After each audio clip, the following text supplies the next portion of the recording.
با نام عزت پاک با عرض سلام و ادب و احترام. السلام علیکم و رحمت الله و برکاته. برادران و خواهران ایمانیم، خواستم شما را از یک گناه کبیره آگاه سازم. این گناه کبیره قمار می باشد که بعضی از بلاگران تاجیک شما را به این دعوت کرده ایستادند. یکمش این بازی ادین اکسپت و دویمش این بازی های بردناک یعنی لاتریه. بدانید که لاتریه هم قمار می باشد. اگر آن بلاگران از پول خودشان تحفه ها خریده و این بازی را می گذرانیدن، این قمار نمی شد، ولیکن آنها از همه شما پول را جمع می کنند و از این پول ها تحفه می خرند و هر یکی شما اگر رقمش آید آن تحفه را سزاوار می گردد. این هم بازی قمار می باشد.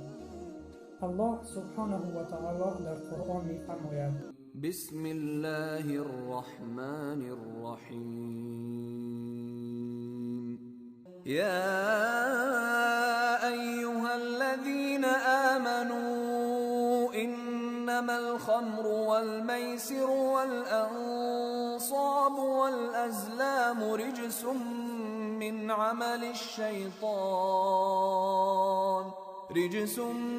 من عمل الشیطان فاجتنبوه لعلكم تفلحون.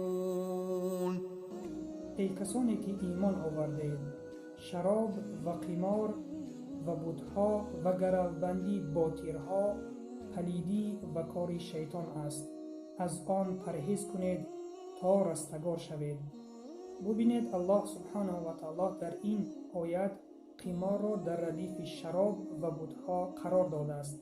یعنی قمار هم یکی از گناهان کبیره می باشد که ما باید از آن دست بکشیم.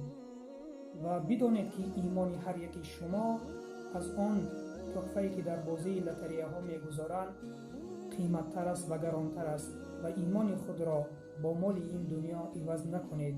و این کاری که آنها شما را به این دعوت می کنند، این هم یک گناه کبیره است و آنها سببی این کاری گناه شدند و آنها سبب شدند که امروز بیشتری برادران ما در این گناه دست بزدند. و کسانی که به این کار دست زده اید، توبه کنید و به سوی خدا بازگردید، وگرنه اگر توبه نکرده از این دنیا روید خیلی عقوبت سختی دارد. برادران و خواهران ایمانیم، بدانید که اگر آنها به شما قمار را پیشنهاد میکنند و سخن الله است که از قمار دست کشیدن، پس شما سخن الله را بالا میدانید یا سخن آن بلاگران را؟ پس انتخاب به خود شماست. اگر بنده الله باشید، سخن خداوند را گوش بدهید و سخنان آنها را ترک کنید. و اگر مال این دنیا را از ایمان گرانتر دارید، پس در حق شما دعا میکنیم که خداوند شما را به راه راست هدایت کند.